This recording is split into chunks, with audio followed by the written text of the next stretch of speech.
Partia LSDM akuzon pushtetin se po hesht qëllimisht për skandalin e kapjes së 5 ton droge me origjinë nga Maqedonia e Veriut e sekuestruar në Serbi, duke cilësuar këtë heshtje si përpjekje për të mbuluar rastin dhe për të mbrojtur të përfshirët. Sipas opozitës, mbetet pa përgjigje se si një sasi kaq e madhe droge ka kaluar kufirin pa përgjegjësinë institucionale, pavarësisht kamerave, skanerëve dhe kontrolleve kufitare.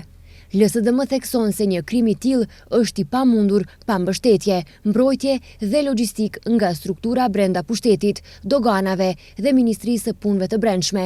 Partia paralajmëron se ky rast konfirmon dyshimet për lidhje të drejtpërdrejta me strukturave kriminale në Maqedoni dhe Serbi dhe kërkon përgjegjësi të qartë nga organet e drejtësisë. Втори ден поред, власта молчи за картелскиот скандал со заплеја на 5 тони дрога од Македонија во соседна Србија.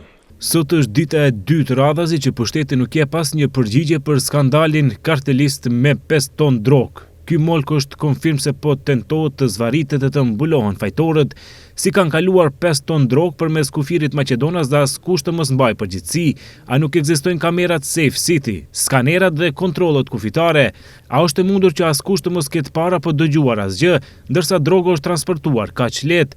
Pyetja është sa dërgesa të tilla kanë kaluar më parë, sa ton drog janë futur përmes kufive të Maqedonisë dhe sa ende po kontrabandohen. Ky skandal tregon qartë deri ku shtrihen tentakulat e krimit dhe korrupsionit të pushtetit. Përditshmëria e qytetarëve Maqedonas ngjan në një film mafioz, tender kriminal, kontraband me 5 ton drog, fotografi të Mickovskit me kriminal dhe orë luksoze prej 65.000 eurosh. VMRO-DPMNE reagon fuqishëm duke akuzuar LSDM-n lidhje të dyshimta me trafikun e drogës dhe duke përmendur emra të njohur të politikanëve të socialdemokratëve.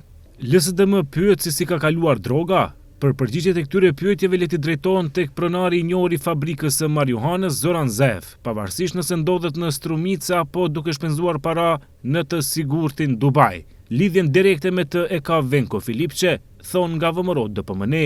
Më 29 janar, policia e Serbisë në bashkëpunim me zyrën e prokurorit për krim të organizuar ka konfiskuar 5 ton marihuan në zonën e fshatit Konjuh, afër Krushevcit, në Serbinë qendrore.